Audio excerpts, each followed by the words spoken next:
Trump just triggered Canada's $780 billion revenge, and he has no idea what's coming. Donald Trump thought he had Canada backed into a corner. He threatened tariffs. He demanded submission. He pushed and pushed, thinking Canada would eventually break. But something happened that nobody in Washington saw coming. Canada didn't beg for mercy. Canada didn't rush to negotiate. Canada just quietly walked away from the table and took $780 billion worth of trade with it. And the craziest part, Trump's own threats made it happen. Let me explain what's really going on here, because this story is absolutely wild. We're talking about one of the biggest geopolitical miscalculations in modern American history. And it all started with fertilizer. Yeah, I know that sounds boring, but stay with me because this gets crazy fast. So here's the setup. Trump recently announced he's planning to slap massive tariffs on Canadian fertilizer. He didn't give exact numbers, but he used the words very severe.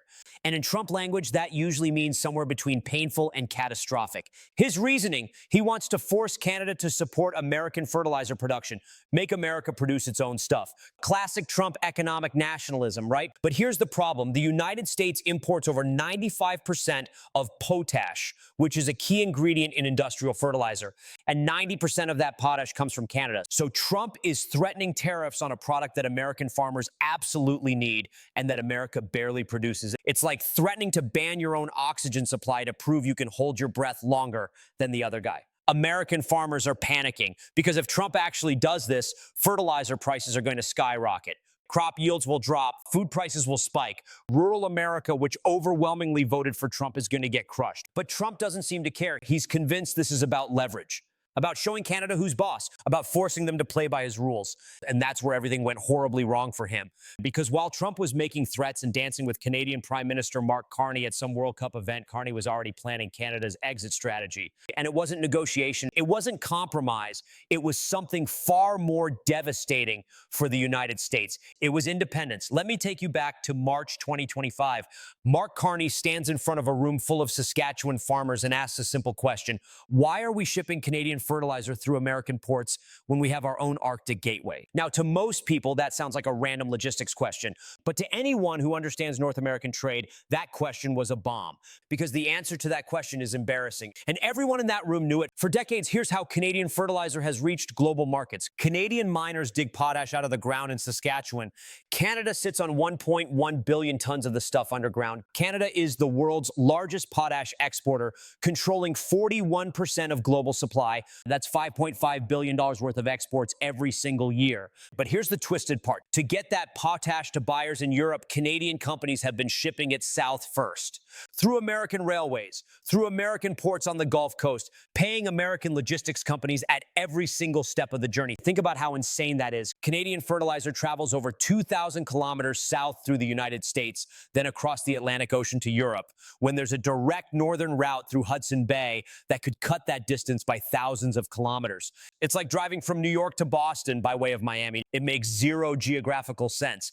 And it's not just fertilizer. Canadian grain exports worth $11.5 billion annually take the same ridiculous route. 27.7 million tons of wheat every year shipped through congested Vancouver terminals or routed through U.S. infrastructure before reaching international buyers. American companies have been collecting fees on every ton, every shipment, every year for decades. So why has Canada been doing this? Because for generations, American infrastructure was just better. American ports were bigger, more efficient, more reliable. Canadian northern routes were underfunded, neglected, politically forgotten. So Canadian companies took the path of least resistance, even if it meant handing billions in fees to American middlemen. But then Trump changed the game, and he didn't even realize what he was doing. In December 2025, Trump announces these severe fertilizer tariffs. He pushes for 25% tariffs on Canadian grain exports too. The message is crystal clear: bow down to American demands or pay up. He thinks he's negotiating from strength. He thinks American infrastructure gives him all the leverage. He thinks Canada has no alternatives. He's catastrophically wrong, because while Trump is making threats, a Canadian company called Genesis Fertilizers is making plans. And those plans don't include the United States at all. March 7th, 2025, Genesis announces a partnership with something called Arctic Gateway Group. The plan? Import 300,000 tons of phosphate annually through a port most Americans have never heard of. Export finished fertilizer products the same way. Bypass American infrastructure entirely. The port is called Churchill. It's in Manitoba. It sits on Hudson Bay. And it's about to become one of the most strategically important locations in North America. Now, let me tell you about Churchill, because this story is almost unbelievable. Churchill was built in the 1930s as Canada's northern gateway to Europe. Deep water port connected by rail, positioned to cut thousands of kilometers off shipping routes compared to Vancouver or American Gulf ports. It was supposed to be Canada's Arctic powerhouse. But for decades, nobody cared. Chronic underfunding, limited political support. The Canadian government basically gave up on it. In 1997, they sold the port and its 130-kilometer rail line to a private American company called Omnitrax for $1. $1, because that's how little strategic value they thought it had. When flooding damaged the rail line in 2017, Omnitrax just walked away. The port went silent. Churchill was cut off from the rest of Canada. The dream died. The Arctic gateway was abandoned. But Trump's tariff threats just brought it back from the dead. Here's what Trump doesn't understand about infrastructure.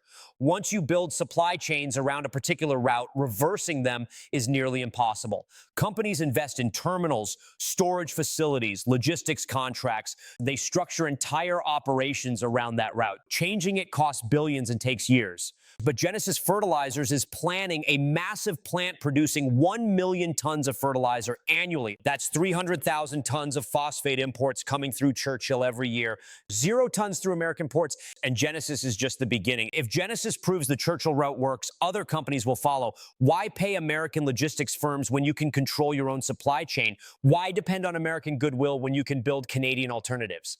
Saskatchewan's fertilizer sector is worth billions. If even half that volume shifts north over the next decade, we're talking about $27.5 billion in trade redirected away from American ports. Then there's the grain. Mark Carney's government just committed $180 million over 5 years to Churchill infrastructure upgrades, new grain handling systems, expanded storage, modern loading equipment, icebreaker support to potentially extend the shipping season year-round.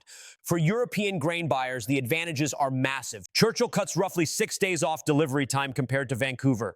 Lower costs, more predictable delivery, better timing, and zero American involvement. If even 15 to 20% of Canada's grain exports shift to Churchill routes, that's billions more annually in wheat, canola, and specialty crops bypassing American infrastructure. Add in fertilizer imports and exports, critical minerals from northern Canadian mines, potential liquefied natural gas if Alberta's energy projects materialize. Spread that across a decade with projected growth, and you're looking at $700 billion to $800 billion in trade redirected through Canadian-controlled infrastructure. American ports that have handled this cargo for generations cut out. American railways that moved it south bypassed. American logistics firms that collected fees at every step, losing billions in revenue. And here's the part that should terrify Washington. There's absolutely nothing they can do to stop it.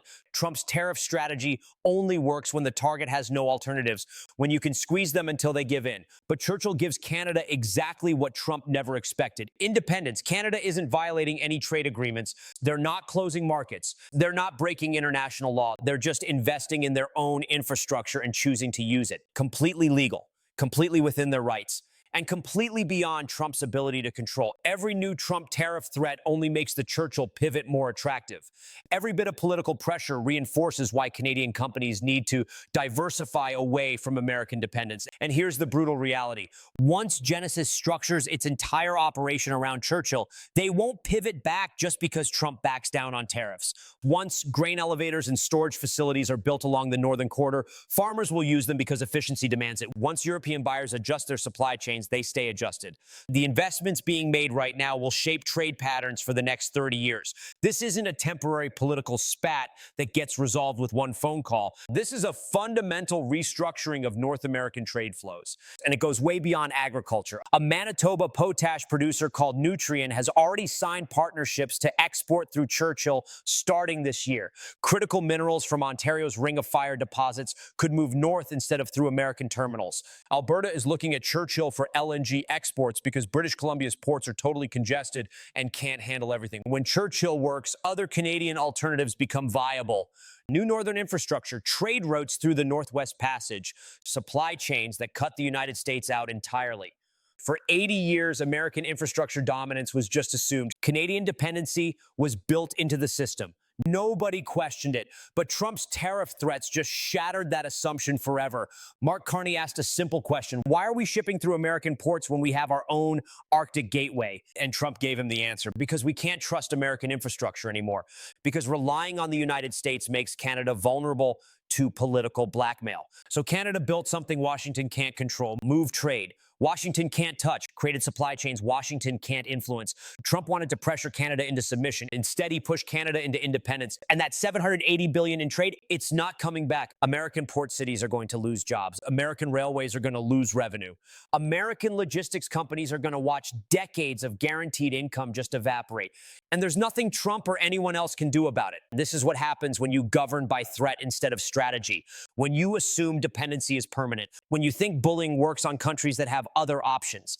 Canada didn't fight back with tariffs of their own. They didn't file complaints at the WTO. They didn't make angry speeches. They just quietly built an alternative and walked away from the table. And that's so much more devastating than any retaliation could ever be. So what happens next? Well, if Churchill becomes the success story that Carney is betting on, this creates a template for other countries dealing with American economic pressure.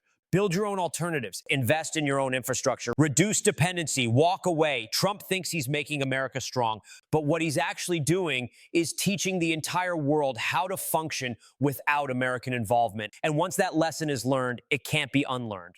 Look, I know this is a lot to process, but this is genuinely one of the most significant geopolitical shifts happening right now. And almost nobody is talking about it because it's not dramatic. There's no explosions, no military confrontations, no heated press conferences. It's just infrastructure, ports and railways and shipping routes. But infrastructure is power. Infrastructure determines who controls global trade.